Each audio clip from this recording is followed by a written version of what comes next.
2 minutes back, I saw that there are only around 2,000 articles pertaining to melatonin as related to psychiatry. In contrast, if क्या we कर रही है? include all other articles, it comes to somewhere around 4,000. अरे यार, मैं So बोल रहा हूँ। melatonin actually has not been studied much in psychiatric disorders. सुना। So, melatonin is found to have some neuroprotective role at the level of mitochondria and is considered to be a biomarker in age-related disorders, cognitive and psychiatric disorders. Also, it is found to have some ameliorating function in depressive disorders. So before this, I would like to introduce Mahesh Desai, sir, to the audience. Sir is a senior consultant psychiatrist. I think, can you please project this slide, sir CV?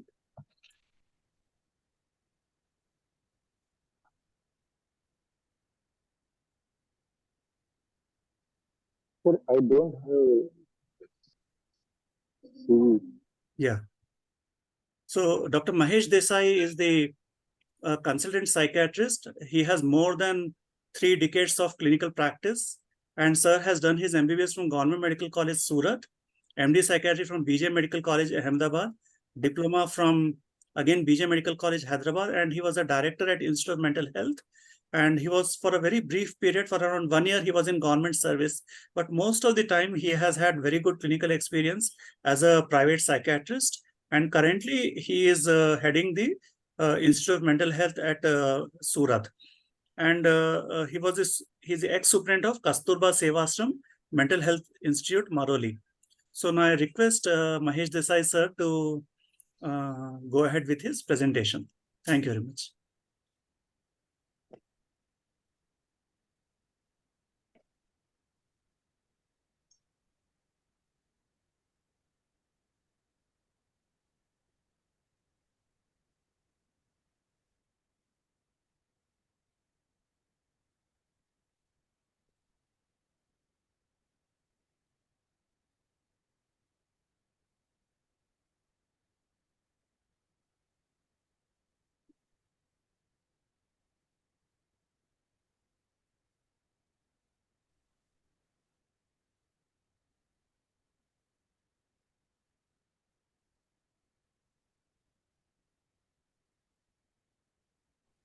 Hello, can you hear me? Yes, sir. Now we can hear you. Okay. Thank you, sir. Good evening, all my young friends. At the outset, let me thank you all for giving me this platform. You know, today I am going to write professor in Facebook introduction of mine. Just don't tell anyone that it is just one off and don't breathe it out. Topic allotted to me is melatonin. Is it the magic drug? Well, whether it is really magic drug or not, that only time will tell, and by that time probably, you know, I may not be around to see it. It is the responsibility of you young people, as my esteemed colleague Rajshekhar just said, somehow or other melatonin did not interest me psychiatrist much.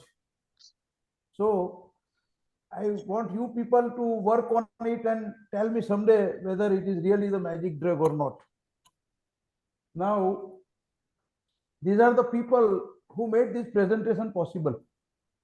My friend and esteemed colleague, Dr. Malay Dave, Dr. Bhaskar Mukherjee, Dr. Adarsh Tripathi, and Dr. Rajiv Jain. My man Fridays, whenever I want to give some presentation. Now, I request some one of you who is more tech savvy. These are some questions that I would like you people to answer. How many of your bosses regularly use melatonin? Because I think PG students, they themselves don't prescribe. For what indication they use this molecule?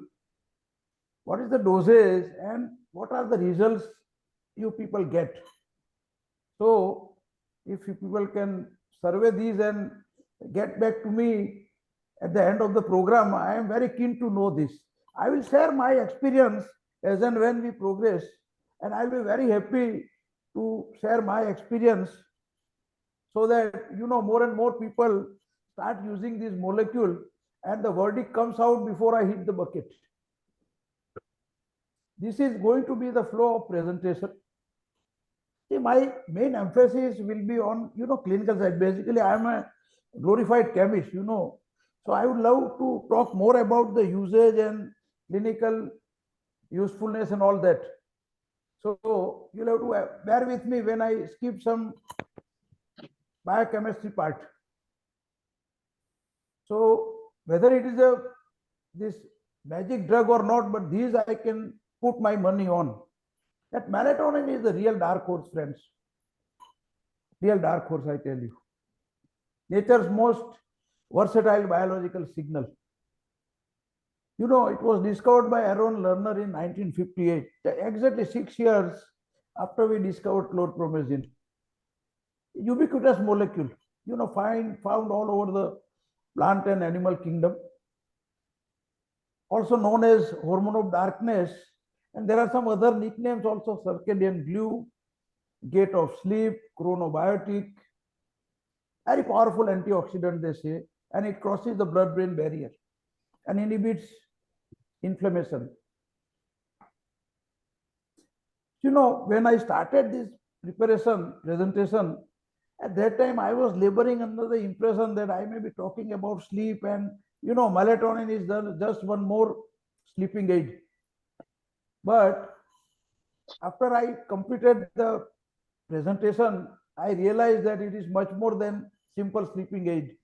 And I tell you, at the end of this presentation, all of you are going to leave this lecture with the same feeling. It's a serotonin derived hormone. It modulates sleep pattern. Synthesis and secretion is directly controlled by light. The secretion decreases with light and increases in the dark. Positively interacts with gut microbiome, and it has a significant impact on etiology of multiple chronic diseases. I think almost all body tissues, I would add. So now what interests the researchers more. What brought this melatonin in limelight is this COVID. Desai, sir. Mahesh, sir, can you please share the slides, sir? Okay, which one? Previous one? No, sir. This one? The slides. Slides. I am sharing it, sir. You are not able to see this, sir? No, we can't see you, sir. We can't see the slides. Okay, so just let me call the expert. I thought that I am sharing it. Can some technical people help me?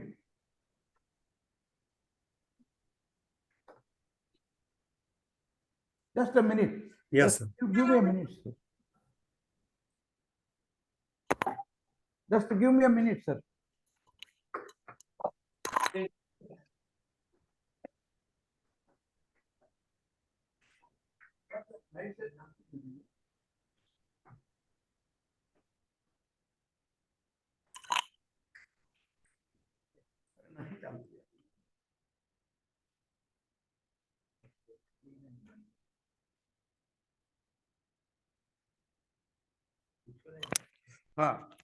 Now can you get it? Hello? Sir, please keep it on full screen. Yeah, now it's fine, sir. Now fine. Okay. Now it's fine, sir. Okay. Yeah. I am, as I said earlier, I am not very tech savvy. Please bear with me. Thank you. No problem, sir. No problem. Okay. I will just briefly share the previous slides in hurriedly. See, these are the people who made this presentation possible. My friends, esteemed colleagues, and my man Fridays. This is the question I want you people to answer at the end of the session. How many of your bosses really use melatonin? For what indication? What is the dosage and what are the results you get? This is going to be the flow of presentation. So now you know whether it is a magic drug or not, but I am sure that it is a real dark horse.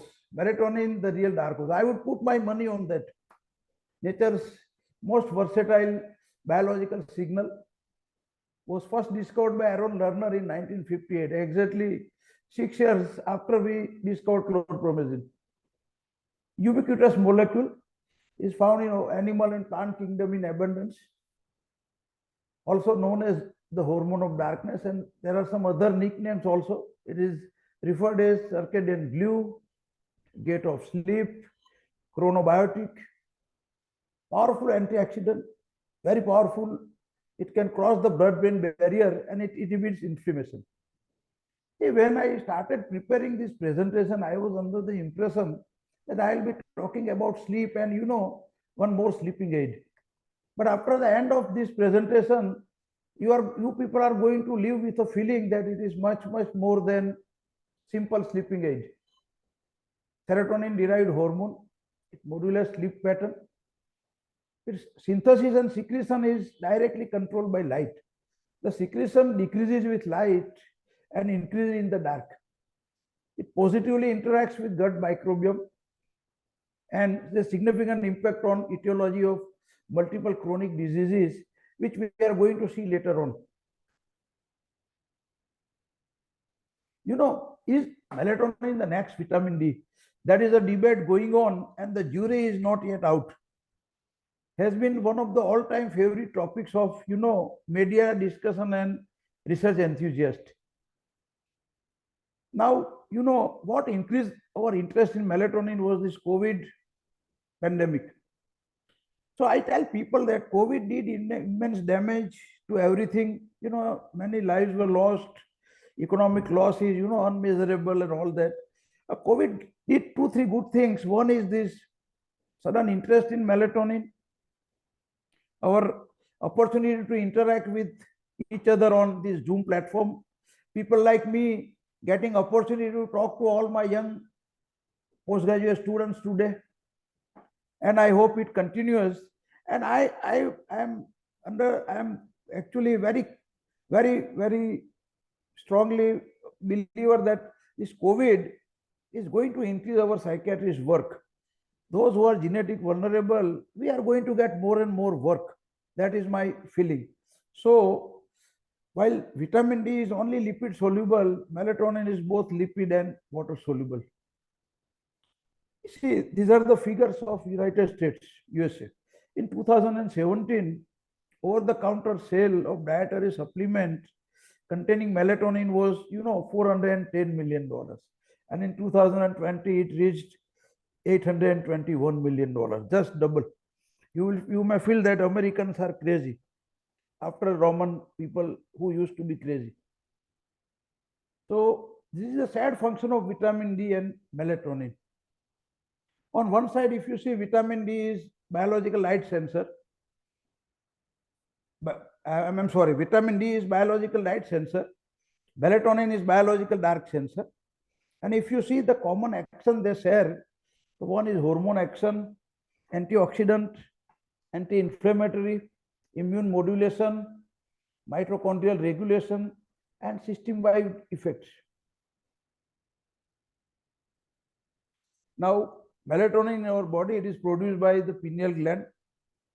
On an average, the production is 0.1 to 0.4 milligram. In human, it is largely produced from amino acid tryptophan by the pineal gland, and also in the gut residing enterochromaffin cells. See, when we talk of melatonin, we talk of pineal gland, but you will be surprised to learn that production in gut mucosa is 400 times more than that of the pineal gland. This is the structure, N-acetyl 5-methoxytryptamine. And this is overall secretion process in nutshell. If time permits, this doesn't interest me much, honestly. I would rather prefer to talk on the clinical usage.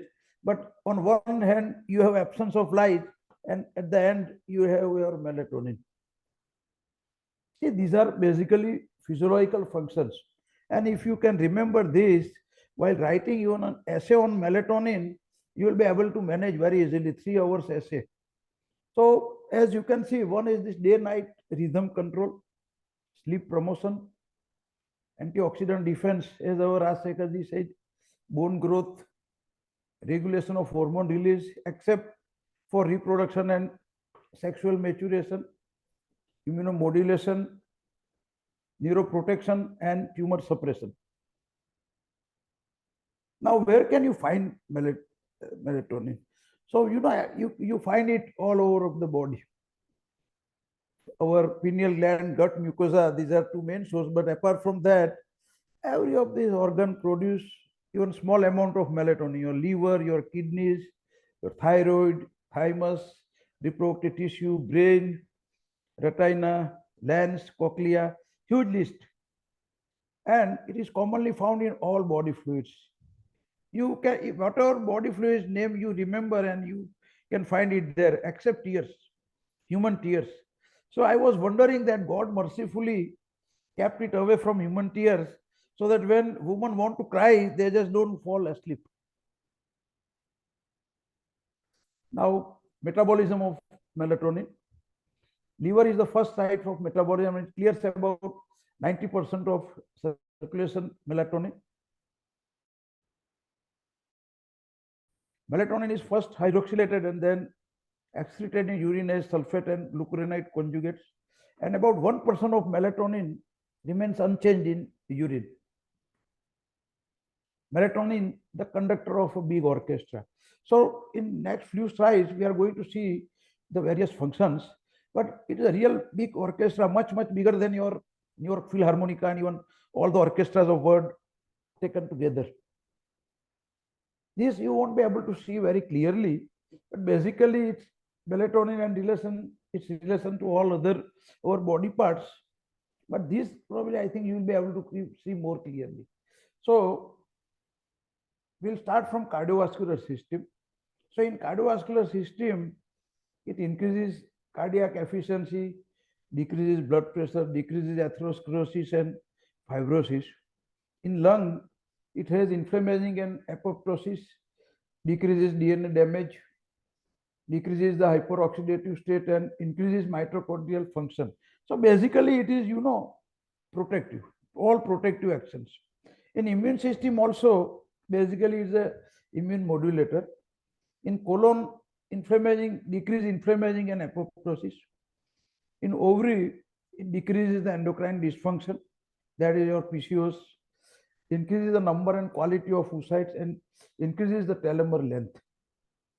In kidney, it decreases the aging-induced glomerular and tubular changes and increases antioxidant activity. In bone, it is both actually catabolic and anabolic, decreases the bone loss, increases bone volume, trabecular number, and cortical thickness, increases the bone flexibility and load. So in short, basically, it helps in osteoporosis. In liver, again, that protective actions, which we see in lung. In adipose tissue, it decreases the tissue mass, inflammatory and adipokinins. Skin increases the thickness of dermis, epidermis, and increases number of papillae and hair follicles. And in nervous system, it decreases neurodegeneration, increases lymphatic clearance, and increases antioxidant activity. So now here, melatonin, as we have seen earlier, we have pineal melatonin and we have extrapineal melatonin. See, melatonin pineal, basically it is dependent on MTR receptors. So basically MTR dependent actions, and we have MTR independent pleiotropic actions. So in MTR dependent actions, we have circadian rhythmicity, vegetative nervous system balance, and sleep. And in MTR independent action, antioxidant scavenger action, both intra and extracellular, a very powerful scavenging activity, mitochondrial protection, and modulation of inflammation and apoptosis. So when both these effects are combined together, we have cardiovascular system, metabolism, nervous system. The effect we see is on cardiovascular system, you see vasodilatation, blood pressure reduction, blood pressure dipping, antifibrotic effect. In metabolism, improved energy and glycemia, And in nervous system and mental manifestations, basically neuroprotection and physiological aging, and antidepressant anxiolytic. Food sources. So these I will not go in detail, but on one hand you can see that all seeds, see whatever seeds name you can remember, you can write down that it has melatonin. On one hand you have my white mustard, which has maximum melatonin, and on another hand you have barley, which has minimum melatonin. So all seeds basically, then your walnuts, your oat, sweet corn, tomato, rice, grape green, ginger, banana, barley, these are the sources. Again, here the list of all those foods from where you get melatonin. I will not go in detail. And now, age-related melatonin in humans. So, as you can see on one axis, you have melatonin, and on another axis you have age in years. Melatonin picogram per ml. So as you can see, in newborns, there is minimum amount of melatonin or almost no melatonin. For first 3 months, no melatonin and no sleep cycle, no circadian rhythm. But as the age increases, melatonin peaks in early childhood. So by puberty, it reaches the plateau, and then the melatonin secretion decreases and that declines. So melatonin continues to decline in middle age, and in older age, it reaches to about 1/4. So that is about 30 picogram per ml. So around the age of 70, you see only 1/4 of melatonin secreted in body. Now, melatonin production throughout the day. So here again, on one axis you have plasma melatonin, and on another you have time of the day. So as the day progresses, so by the evening, you know, the dim light melatonin onset. The pineal gland begins producing melatonin as the light diminishes. And then melatonin level reaches the peak during the mid-sleep cycle. And then again, melatonin levels decline with daylight. So here, this is the period of darkness when you will have highest level of melatonin.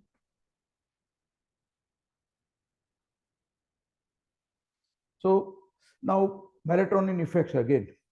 So on one side, you have a regulatory effect. On another side, you have a protective effect. So in regulatory effect, you can see that is regulatory effect on body and bone mass, gonads maturation, central and peripheral synchronizer, placenta development. And on the other side, on protective side, you have that oncostatic effects, immune system and antioxidant, brain protection, and on cardiovascular system. Now here comes the role of melatonin in something more than the simple sleep induction. So it is very powerful antioxidant, direct free radical scavenger, stimulation of all antioxidative enzymes, and it increases the efficiency of other antioxidants. Another role, immune system, its effect on immune system. This immunological effect is basically mediated through our MT1 and MT2 receptors. We have MT3 receptors also, but we don't know much about them. So how melatonin helps in immune system? So it may enhance cytokine production, and endogenous melatonin in human lymphocytes has been related to our interleukin-2 production, which is helpful in infections. So they say that melatonin might be useful in fighting infectious diseases, all viral, bacterial, and cancer. In cancer, especially 3 cancers, prostate, breast, and colon cancer, melatonin is inhibitory action of tumor growth. And in case of women apparent melatonin-induced suppression of prolactin,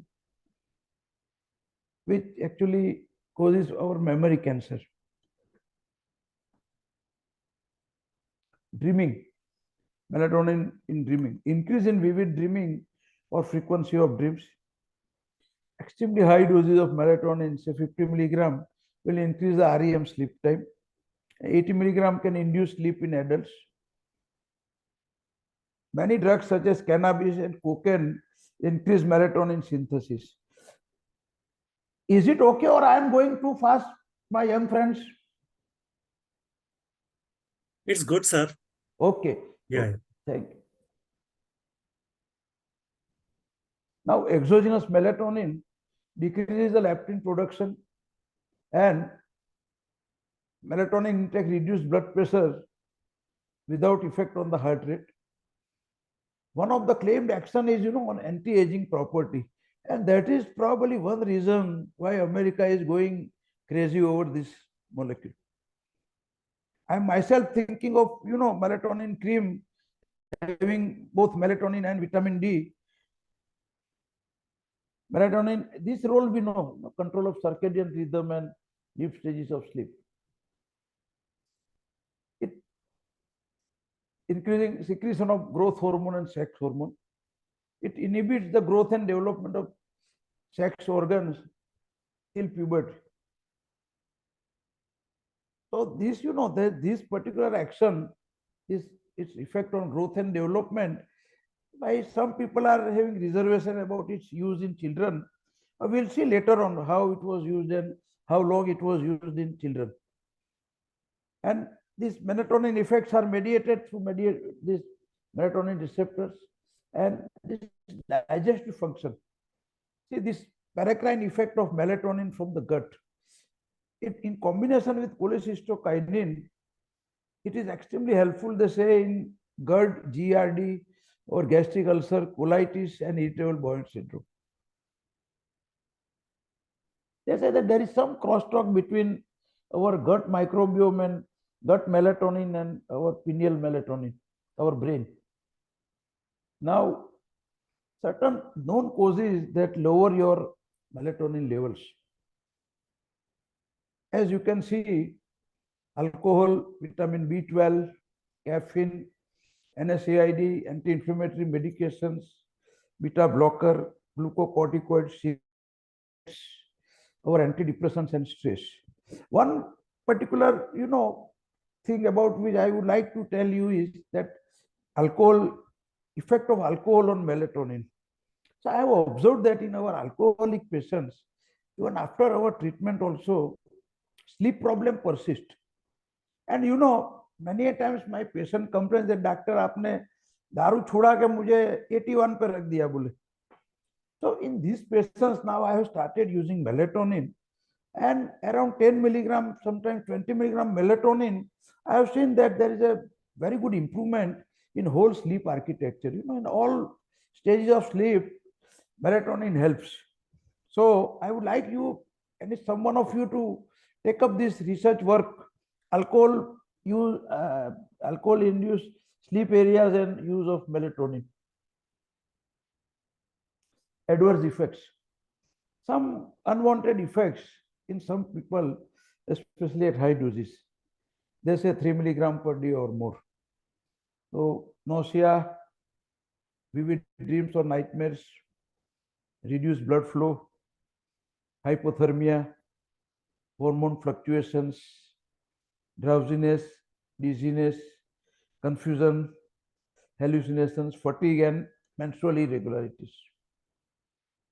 In my routine use, I have not seen patients complaining, honestly. Melatonin is one drug which they want me to continue, surprisingly. And when I add that it is over-the-counter drug in Canada and US, they have no problem. One surprising and funny thing is that it is over-the-counter in USA, Canada, other European countries, while in UK it is not over-the-counter drug. In UK, the over-the-counter drug is our promethazine. Drug interaction of melatonin. So, it says, sir, serum melatonin levels increase after taking fluoxamine. and its interaction with nifedipine increasing the blood pressure and heart rate. My all young friends, I will tell you one thing, that two drugs, fluoxamine and fluoxetine, whenever you use these two drugs, avoid polypharmacy. Try to avoid any other robust drug with these compounds, because both these drugs, normally, as I said earlier, I'm a glorified chemist, and I'm actually I always defend our psychotropic drugs vociferously. But when it comes to these drug interaction areas, I have to concede that I have myself experienced problems with these two drugs. So now, nutrition and lifestyle approach to melatonin optimization. Summing up of what we have seen so far. So as you can see that at the bottom of the pyramid, there are two areas, main lifestyle. So, adequate darkness at night and reduce artificial blue light at night. Our use of cell phones, computer, or tablets, LED bulbs. So your Facebook, your Instagram, WhatsApp, this lifestyle is now affecting our natural sleep cycle very badly. So first you work on that. Then if you go up on the pyramid, your dietary pattern. So, adequate protein, tryptophan, anti-inflammatory diet, which is high in antioxidants, specific foods like lutein, xanthin. These are the food sources of melatonin. And lastly, at the top of the pyramid, supplemental melatonin, especially in old people. As we have seen earlier, that melatonin secretion decreases. Now slowly we are entering that area where we will be using melatonin. Timing and optimal dosing. This timing is controversial in a way that there are a lot of views, but now the general consensus is that you administer it 30 to 60 minutes before sleep time. Now, certain studies have shown effectiveness of melatonin taken up to even 4 hours before sleep time. And Levy et al., they said that minimum wakefulness period of 12 hours before you take the dose of melatonin. Optimal dosing. See, optimal dosing in psychiatry is another very tricky area. The rider they have put on all our drugs, that is creating a lot of problems in our managing difficult to treat patients. But anyway, this lowest dose for shortest possible time. Ideally, it should be 0.3 to 0.5 milligram. You need darkness and you need minimum 30 minutes prior to desired sleep time. Higher dosage is recommended in acute treatment of cancer, delirium, and certain other conditions. About the doses and other things, we are going to see later on. You don't worry. As I said earlier, this is my area of interest. Now, this slide you people won't be able to see very clearly. But the reason I kept it here is to give you some idea that basically this is a picture from Canada. In Canada, it is over-the-counter drug. And before our Indian pharmaceutical company started supplying it, I was getting this melatonin from Canada to give it to my patients. So on extreme left side, there are 20 health conditions where they use this molecule. In the middle, they are the dosage they are using. I'll give you average dose, you don't worry. And on extreme right side, they have said how long to be taken. But that 20 indications will interest you, I'm sure. One is to improve body temperature. Basically, melatonin lowers our core temperature. Soporific effect, Alzheimer's disease, inflammation, asthma, withdrawal from benzodiazepines. I am myself trying to use this for withdrawal from benzodiazepine, but not an easy job, I tell you. Very difficult. But I'll keep trying. I don't have a courage to use melatonin alone. I always combine and then I try to taper slowly. Cancer, macular degeneration, chronic fatigue syndrome, COPD, circadian rhythm disorders, delayed sleep phase syndrome, your delirium, your depression, exercise performance, fertility, fibromyalgia, stomach and intestine disorders, headache, liver inflammation, and high blood pressure. The average dosage they have used is, 0.5 milligram to 10 milligram. Only in cancer, they have used it up to 40 milligram. Otherwise, this is the average dose range. And they have used it from 6 weeks to 6 months. So this is just to reassure you about the safety of the molecule. And even if it has a placebo effect, I find it fairly safe and good to go, good to use. Now, this slide I have taken to just give you some idea that whatever you are seeing here is possible with many of our drugs. But I don't know it will anytime see light of the day. They have off-label prescriptions of melatonin. And you can see that they have used it in mega doses, real mega doses. So many a times I wonder that those, resistant schizophrenia, your resistant bipolar, your resistant depression, are they just because of the rider on the dosage of our medicines? Anyway, this is not our main subject today. But here they have this off-label prescription of melatonin. You can see that for dermal hyperpigmentation, they have used it up to 1 gram per day for 1 month. In Parkinson's disease, it is 0.25 and 1.25 milligram per kilogram intravenously. In amyotrophic lateral sclerosis, it is 60 milligram per day for 13 months. In amyotrophic lateral sclerosis, again, 300 milligram per day rectal for 2 years. In muscular dystrophy, 70 milligram per day for 9 months. In multiple sclerosis, 50 to 300 milligram per day for 4 years. Liver surgery, 50 milligram per kilogram. In healthy individuals, 80 milligram per hour for 4 hours. In healthy women, 300 milligram per day for 4 months. Dose escalation in healthy individuals from 10 to 100 milligram PO. So basically, this will reassure you when you receive a call from someone that my son has just taken 10 melatonin, what do I do? Now, the issue of bioavailability. This problem is real, my young friends. There is a very low bioavailability. They are now trying to bring about, formulations bypassing the GI tract, increasing the half-life of the drug. They are working on it, and I'm sure they will figure out some solution. Then lastly, effectiveness and availability of phytomelatonin from natural plants versus chemically synthesized. Now this is, jury is not yet out, which is better. But whatever literature I have reviewed, my sense is phytomelatonin has got an age from plant sources. Now, melatonin and psychiatric disorders. See, what I have done that I have selected some studies and a brief summary of those things.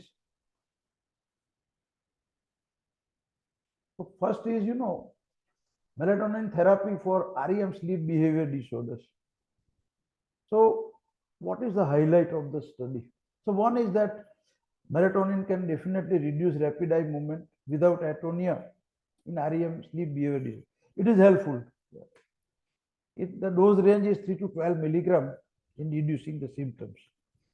Third, minimum side effects of melatonin. So it is preferred over clonazepam in the beginning. But last, this caveat, this rider or whatever it is going to be everywhere, whether it is there or not, but you can write it everywhere. That more placebo control active comparative trials are needed to confirm the benefits. This part, I think I would request my esteemed colleague, Dr. Raj Shekharji, to work on it. Real high-powered studies. We have fodder, we have foot soldiers. Another is NREM parasomnias. So this is basically a retrospective study, and they have supported this, that they support that standardized treatment approach, and it is helpful in NREM parasomnias. Pharmacotherapy alone controls 2/3 patients, and in 1/3 patients were managed without pharmacotherapy. It was helpful in treatment of sleep apnea, periodic limb movement, and combining melatonin and psychological therapies are promising. So my young friends, wherever you write anything, at least in India, it is blasphemy if you forget to write psychological intervention. So always combine and say that these two combination gives good results. It will please your examiner also. It will please the psychologist of the town also. Therapeutic or prophylactic effect of exogenous melatonin against depression and depressive symptoms. See, this systemic review, I was surprised, but this is what is there. The review doesn't support routine administration of melatonin for treatment and for prophylaxis both. They say that it was not found very helpful.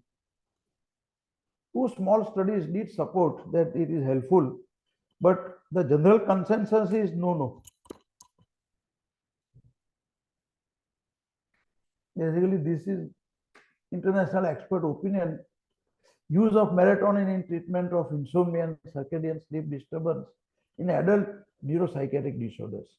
So here they have taken, they have selected 41 studies, and they have selected your mood disorders, your schizophrenia, your substance use disorders, attention hyperactivity, attention deficit hyperactivity, your autism spectrum, neurocognitive disorders, and delirium.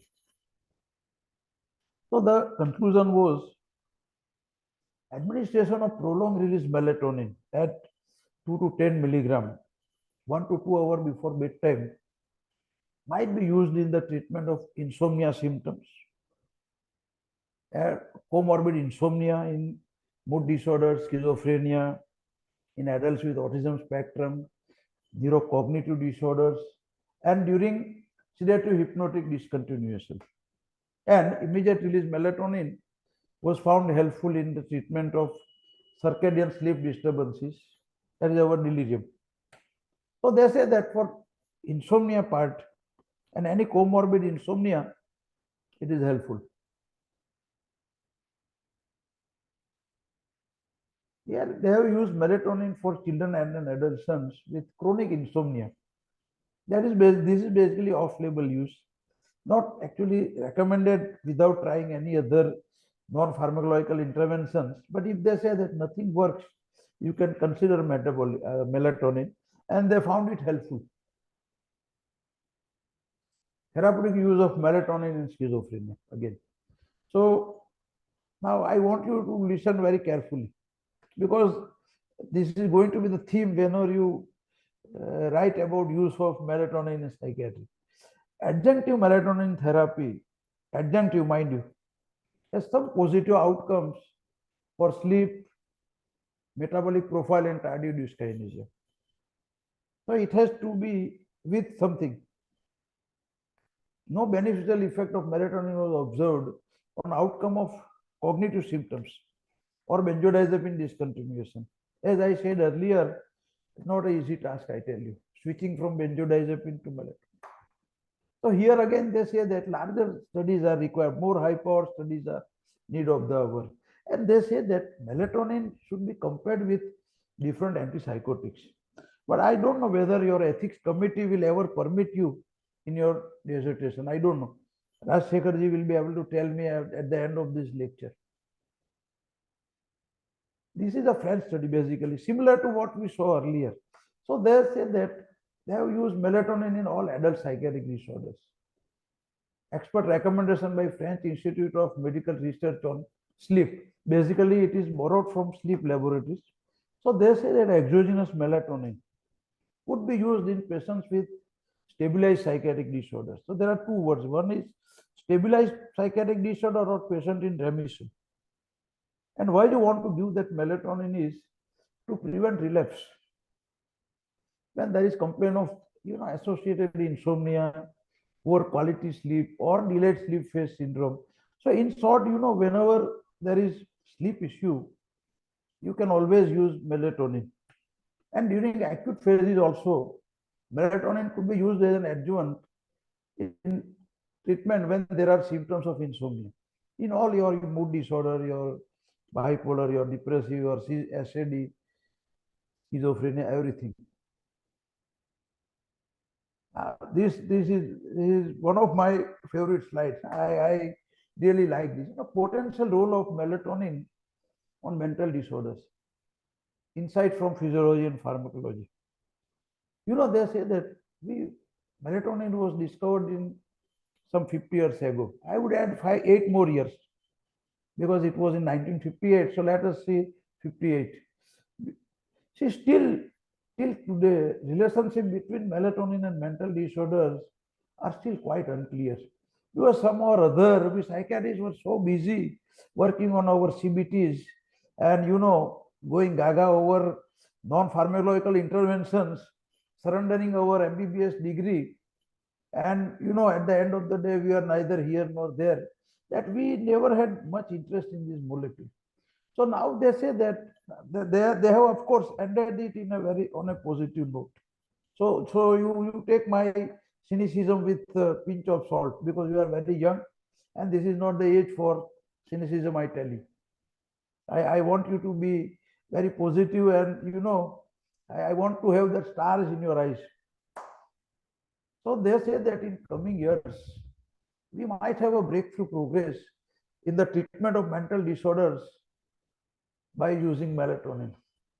As I say, कर चले हम फिदा जानो तन साथियों, अब तुम्हारे हवाले psychiatry साथियों. Here again they have used melatonin in the risk of self-harm and unintentional injuries in youths with or without psychiatric disorders. So they say that basically correction of sleep hygiene, improving sleep hygiene may be a very important intervention to reduce self-harm in pediatric population. So they found melatonin helpful, but they say that you should always combine it with other non-pharmacological treatments. So now, as we are reaching the end of the session, I will share my experience about melatonin, about this primary insomnia, especially in elderly. So I have started giving, but I don't have a courage to give it alone. I always combine and I make attempt to switch. And in some patients, I am successful. But the trick is I enroll them in the beginning. I tell them that you stay in touch telephonically and we'll go very slowly. And if in the initial dose reduction, if you find no difficulty, then you can watch that the changeover will be successful. If the patient is not ready to give up benzodiazepine, then you will have a choice between losing the patient or continuing the combination of melatonin and benzodiazepine. Secondary insomnias, very good drug, helpful drug, safe drug. Parkinsonism. In Alzheimer's disease, actually now they say that it may be useful, but it will depend on the severity of the symptoms and associated problems. So I have started using it in these sundowners. I tell the relative to give it around 4 o'clock, 5 o'clock, and of course, as I have started using it only very recently, and there is a nihilism about Alzheimer's. I'm waiting for the results. As such, I am a general practitioner, but still, I find it helpful. It has made life a little easy for caretakers. It's a huge burden, I tell you. And in psychiatric disorders, what I have done now that as an adjuvant, I have started using it because as I said earlier, the acceptance is very good. The moment you say it is over the counter, freely available in USA, in a place where they can issue you for any damn reason, and they sell it over the counter, means the safety is established. In delirium, you see, in delirium in treatment now it is becoming a protocol. I have sold this idea to people working in intensive care unit of my hospital where we admit the patients. So now the protocol is that we give melatonin 5 milligram on first day, 10 on second, and we go up to 20. But my esteemed colleagues from Nimhans were telling that in COVID time they have used it up to 50 milligram. But here again, you people are very fond of Google, and everything we talk about, you search in Google and then only you confirm. Mosley has talked about melatonin only at 2-3 places, and they have never mentioned a single word on melatonin in the management of delirium. So if your examiners are Mosley friend, then don't say it is for delirium, because in the latest edition of Mosley, still it has not found a place in the management of delirium. This prevention part is questionable. Seasonal affective disorder, I do not have experience, but people working at a places where you cannot see sun for say 6 months, 8 months, they are using it and they find it quite helpful. Again, here also the prevention part is questionable in children with insomnia. So I'm getting patients from UK. I'm living in a place where we get a lot of patients from UK during this Christmas vacation and all that. And many of them, children especially with behavioral issues, are on melatonin. So I am very fond of British people. Most of whatever they do, it is kosher for me, except those looting our country. That is the only part I am not okay with. So in those children, they have been using, and then I referred mostly. They have used it in severe learning difficulties, ADHD, autism, yes, intellectual disability, basically, and they have used it for 4 years, friends, and reasonably good.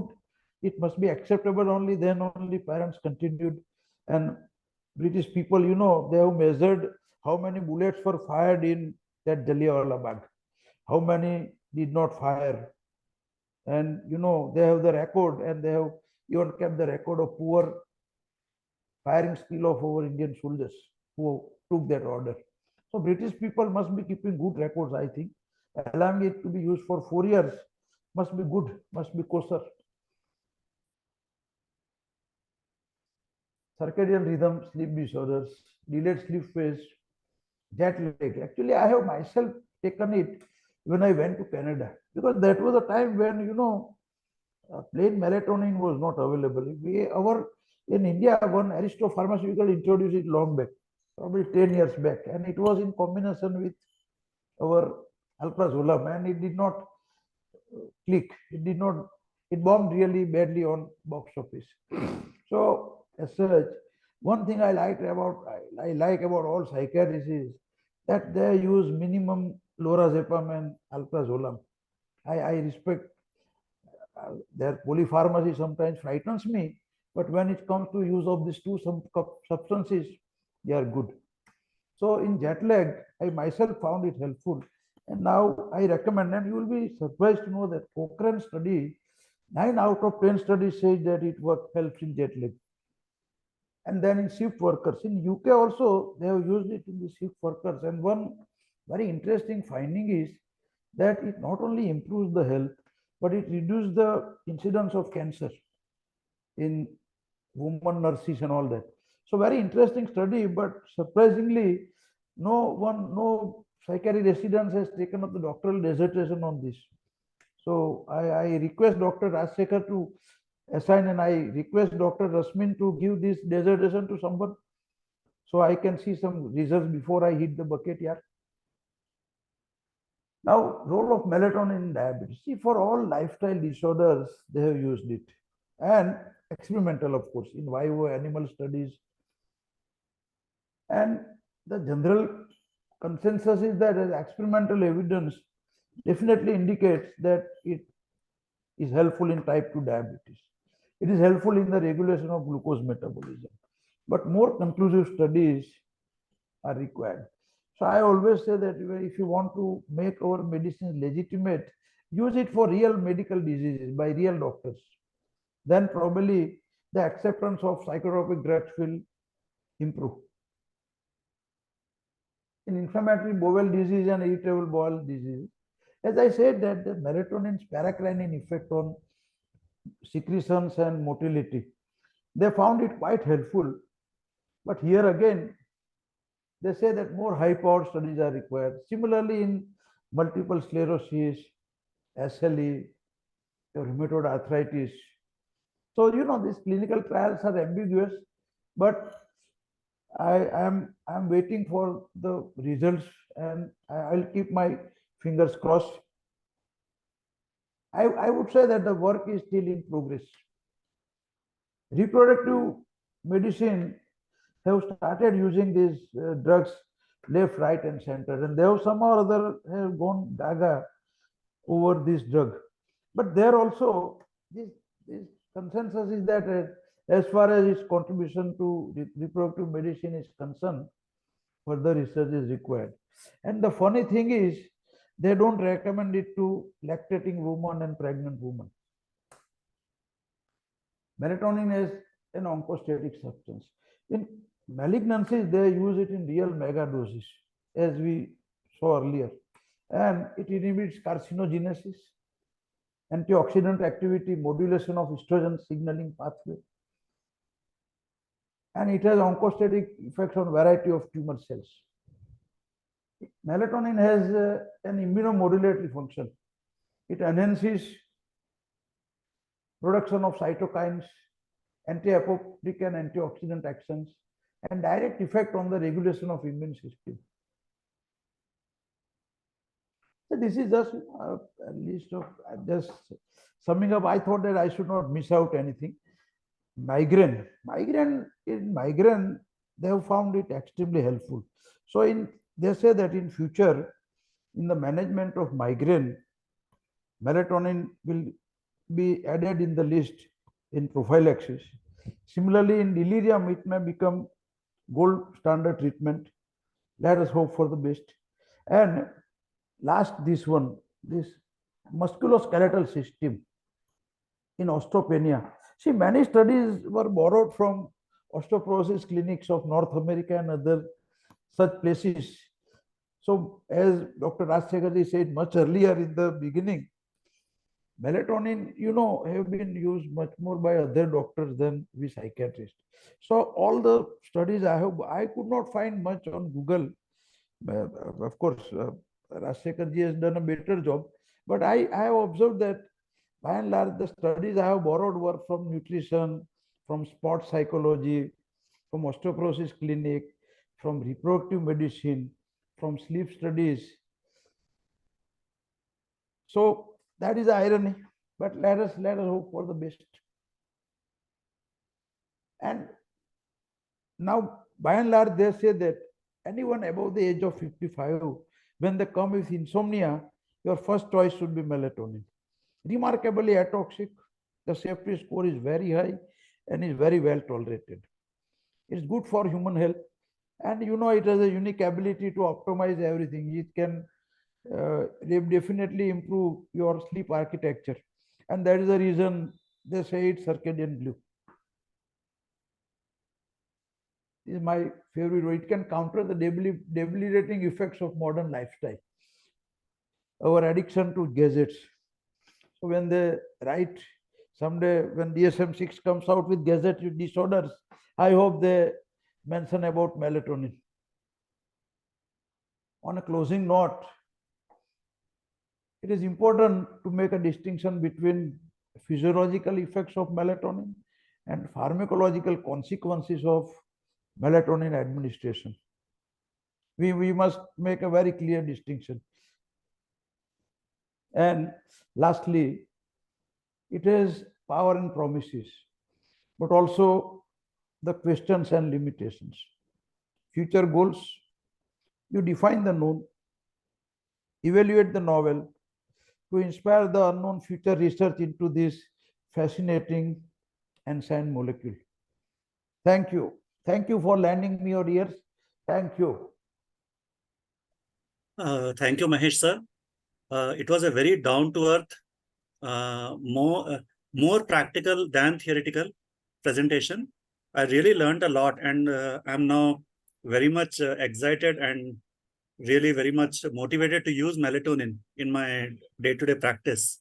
So especially what I really liked was that beautiful depiction of graphs. Like there were two graphs wherein how with age, like from early birth till late age, how the melatonin production changes in our body, and also the other graph where you have shown how with like how is it in the morning, how is it in the afternoon, and how is it in the evening. I think that is a very important slide. Before throwing the this for discussion, just one question I have, sir. Like in one slide, you have said that it reduces the prolactin.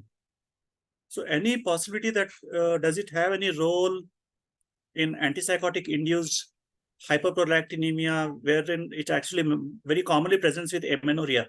Any possibility we can use melatonin as an adjuvant with antipsychotics to reverse that adverse effect? Sir, actually, this question came to my mind also, because I am a real glorified chemist, Yes, and sir. this raised prolactin with hemisulfuride is very good. But I did, as I said earlier, that I did not find any reference. Okay, But sir. I would like to use it and see. Okay, sir. But Okay. very good question, and it will keep me thinking. Yeah, thank you, sir. So there's one question from Dr. Jatin. How is any experiences about where magnesium in combination with melatonin?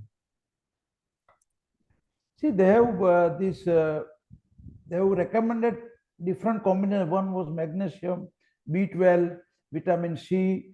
All these combinations are recommended by, basically, as I said, these nutrition journals which I reviewed. Okay, sir. Definite the outcome I did not go in detail, because I thought that they may be helpful. That is the reason they combine. I'm sorry, I don't have any ready answer. Okay, thank you, sir. Another question by Dr. Alauki. She has asked about the use of melatonin in delirium. Sir has already discussed about this. Like sir has said that he starts with 5 milligram on the like low dose in the on the first day and goes up to 20 milligram. Anything else, sir? You want to answer this? In This is a common question. delirium, actually, we have started using it for last few months. So most of the time, what happens that we try to treat the underlying cause.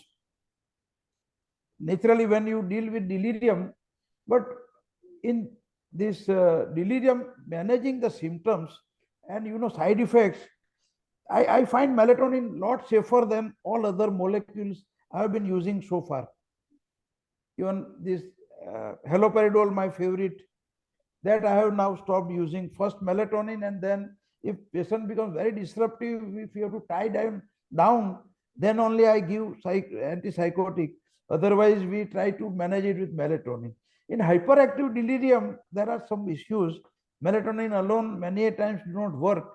At that time, we combine it with quetiapine first choice, and then if that doesn't work, then our other antipsychotics come in the picture. Okay, sir. Any experiences in mania, sir?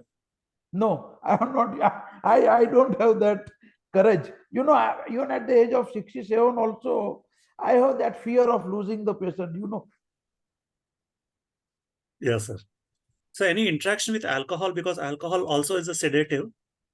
Like, does it cause any interaction with alcohol or any other agents? So far, I have not found this here. But Rajshekhar ji, I have never used melatonin alone. It was always in combination with our benzodiazepines or something. So I myself sometimes take melatonin, but I have not found any sedation. Okay, sir. Whenever for sleep purpose now I use it. And in alcoholic, I usually, once the detoxification phase is over, once I withdraw all benzodiazepines, and still patient has a complaint of poor quality of sleep and something which prompts him to continue some benzodiazepine, I suggest melatonin, and I switch to melatonin, and there I found that molecule quite helpful. So one problem we know with alcohol dependency is, though we detoxify, sometimes they still keep on relapsing. Sometimes they still keep on taking the alcohol. Like what you have presented, like melatonin probably is one of the important medication which has a role in alcohol dependence, because one of the most important reason why people with ADS relapse is insomnia. Yes, But yes. suppose we prescribe melatonin and patient again goes and takes alcohol, any risks, sir? Like, what is your experience with that? Not use that much Rasikar. That Not much. really. As I said that I was introduced to this molecule just 6 months back. Okay, sir. So not that much experience. Okay, sir. But I would look forward to that, and I would like to use it and see, sir. Yeah. Sir, Dr. Jaya Jacob has asked, any experience with dosing in children? Yes, in children, I have started using. We have that 3 milligram minimum dose tablets with us. So I usually uh, give it between 1.5 to 3 milligram. In very young children, those who are less than 8 years, I give 1.5 milligram. And now we have melatonin liquid also. So there, we can reduce it to 0.5 milligram also. So as a range, I can say that 0.5 to 1.5. And in adolescents, I go up to 3 to 5 milligram. But as I said, sir, it is just few months usage. So, nothing much to write home about. Okay, sir. Any other questions from the audience? So these are the questions I have seen in the chat box. Any other questions? So one slide I remembered where you have it's mentioned more than 3 milligram per day as a high dose associated with adverse effects. Yes, yes, yes. But in most of the conditions, it has been used up to 10 milligram and all that. Yes, very honestly, that actually I have kept that slide, Okay, sir. for students' purpose. But honestly, I have not seen the side effects with Okay, that sir. 3 milligram, because I might myself sometimes take 3 milligram. Okay, sir. So I have not experienced that side effects. So my sense is that it should be. My sense is that even 3 milligram initially did not work also. It is only 5 or 10 milligram that works better because of, I think, poor bioavailability of whatever we give. Okay, sir. So someone has asked, it's used in erectile dysfunction. Any experience in erectile dysfunction? Yeah, no, sir. I have not used it. I have no idea, sir. Any contraindications, sir? A question from Dr. Paraksha. Paraksha. That's a good question. No, definite contraindications. But they say that where this issue of this drug interaction, and that they are not very clear about its use in this pregnancy and lactation, but no absolute contraindications, sir. I think, sir, in your slide, you have like you were also telling about fluoxamine and fluoxetine. Yes, like many these drugs two are actually. I think one reason why fluoxamine is little problematic is because it cytochrome P.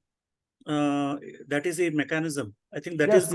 that is why most of the drugs. That enzyme, I don't remember the name exactly, sir. Yeah, you are right, sir. So cytochrome P, that Yes, 450. Because of very that, true, sir. many drugs have interaction with fluoxamine. Yes. Very true, sir. Yeah. So another thing, what happens is because it is available OTC and even online, many people procure it and come to us. Any possibility, any risk of dependence, sir, like on long term, like? So far, I have not observed. So far, Not seen. No, sir. So far, I have not. Because recently, one lady from UK, she was using it for her autistic child for even more than 5 years, and the dose was fixed. She was giving about 3 to 5 milligram. Of course, one swallow doesn't make a summer. Yes. But I think if when they sell it over the counter, then probably they must have taken it into consideration. I have not observed so far, sir. I think some melatonin sprays are also available now. Yes, they are, sir. Yeah. They are. My neurologist son, whenever he takes EEG, he uses this melatonin spray. So, like your comments regarding melatonin zolpidem combination, do you think it makes any sense to have this combination? No, not at all, sir. Rasekar, it will be very honest. I am extremely averse to all combinations. I use 2-3 combinations. One is this amitriptyline with low diazepoxide, my trifluperazine with trihexyphenidyl, and this fluoxetine with olanzapine. I could never figure out that fluoxetine olanzapine combo even. So my sense is that it doesn't make any sense, and probably that is the reason why original combination is alprazolam bombed on box office. Okay, sir. So most of us. I would myself, sir, I would myself not take that combo. And I always, whatever I write for myself, for my family members, that I will write for my patients. Yes, sir. So most of us, when we start SSRIs, we initially give benzodiazepines because we know that SSRIs can initially lead to increased anxiety and restlessness. Right. So we combine some benzodiazepine like clonazepam or something. Right. Any possibility to combine it with melatonin, sir? Because melatonin has some antidepressant effect as per your presentation. Yeah. Sekharji, as I said earlier, Yeah. I don't have a courage, honestly. Okay, I don't have, because this SSRI during the first 3-4 weeks, and for all my young friends, if you can hold on to patient for first 3 weeks, your half battle is won, because gastric issues comes up in that first 3 weeks, sleep issues, increased anxiety. So I always use, but what I have started using, sir, that as a SOS drug now. See, what big shift that has taken after I started using melatonin, sir. In old people, my favorite drug was promethazine. And I used to give melatonin, I used to give promethazine regularly or SOS or whatever. But now what I do, I use melatonin, and promethazine has taken the role of SOS drug. And in anxieties and other problems, primary drug is initially benzodiazepine, all right, clonazepam, but I give melatonin as a SOS drug. So now more and more melatonin is finding a place in my prescription. Yeah. Thank you, sir. Any other questions from the audience?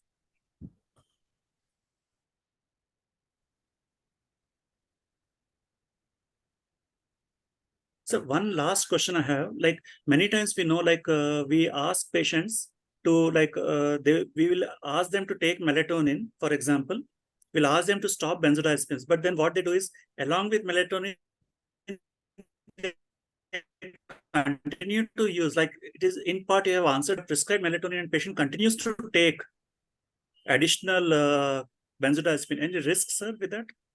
What do you my sense is that, sir, when I gave this lecture to our Surat psychiatrist people, I said that at the fag end of my career, once upon a time, I used to give 900 milligram clozapine without monitoring, and now I am wary that if some of my old patients, especially women, breaks the bone, I will feel terribly guilty if she is on any benzodiazepines prescribed by me. But I tell you that, sir, shifting to melatonin, by and large, what is happening? The patients are on low dose of clonazepam and melatonin, by and large. And so far, I have not seen any problem so far. But so my wish is that if I can successfully shift them to full melatonin, Vihang Bhai will be very happy, because Vihang Bhai is one person I am very, when my prescription reach his hand, he must scream bloody murder.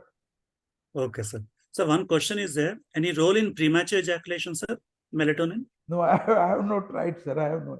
Because in premature ejaculation, my choice is paroxetine or clomipramine or any other SSRI. Any further questions from the audience?